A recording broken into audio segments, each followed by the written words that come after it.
Batch 1761. Take a drink of history. Okay.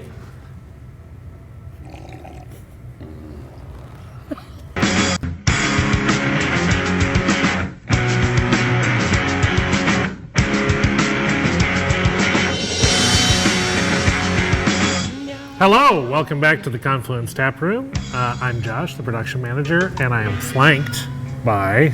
I'm Sam, I'm one of the lead bartenders. And... Matt, I'm still a cellar dweller. Mm-hmm. And we're here to discuss our latest batch beer release, number 1761. Do you guys have any information about 1761 that you'd like to share? Oh, we do. We do. So I'm going to start, and it's primarily doom and gloom. So there were two different earthquakes that happened in London, England in 1761. Not known for their earthquakes. It was much worse in Portugal, where an 8.5 magnitude earthquake hit. That was in over the span of 3 months. Then... How did they measure that it was an 8.5 magnitude earthquake in 1761? Really, really like detailed rocks and stuff. Science. Science. Okay, got it. Yeah, okay, thanks. So some other interesting news about More interesting. 1761 is the marriage of King George III to Charlotte of Mecklenburg-Strelitz of northern Germany. She is Britain's longest serving queen consort, as well as she was an amateur botanist, and she actually expanded the Kew Garden.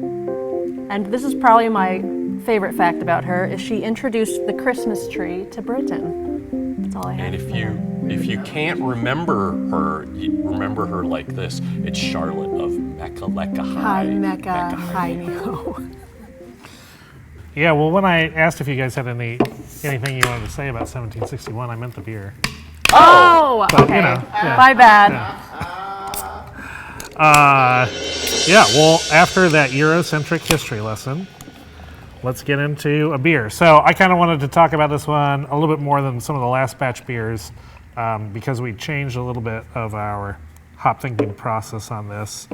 We're always looking with these beers to offer like a sort of depth and breadth of flavor from the hops. That's always been the goal, not just Citra focused or mosaic focused, and that's like kind of all you taste.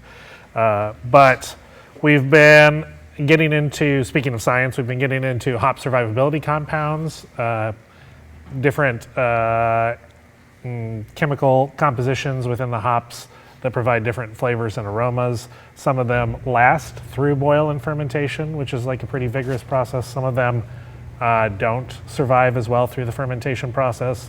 So this time around, as opposed to picking a suite of hops and adding them throughout the process, we looked specifically at hops that had high survivability compounds, in this case Idaho 7 and Citra, and we added those early, and then we picked a couple of other hops, in this case Vic Secret and then HBC 630, that's known to have pretty low survivability. I don't know, what do you guys think? That's really good. Yeah. This is way up there. The sensory evaluation here, I feel like, kind of proves the science and the survivability compounds and the layering. So we will probably be taking this approach going forward until we decide that it doesn't make an impact, because I think right now I'm pretty convinced it does. Yeah. Yeah, I definitely think that Charlotte of Mecklenburg-Strelitz would like this one. It's very floral on the nose. And she was a botanist. And she was a botanist, Yeah. so. That makes good sense. Yeah. It would bring light and flavor and happiness into a dreary London of Yeah, it would. 1761. I would. Yeah. I definitely think they would enjoy this. All right, well, Londoners, if they were to drink this, what kind of evil concoction? Burn them! they'd probably just be really impressed that it tasted clean and not funky and wild. Right? Yeah. So yeah, get down here this weekend, try the new batch beer 1761, impress all your friends with our 1761 facts and trivia, and let us know if you agree that this could be the best one yet? Could be. It's good. Yeah.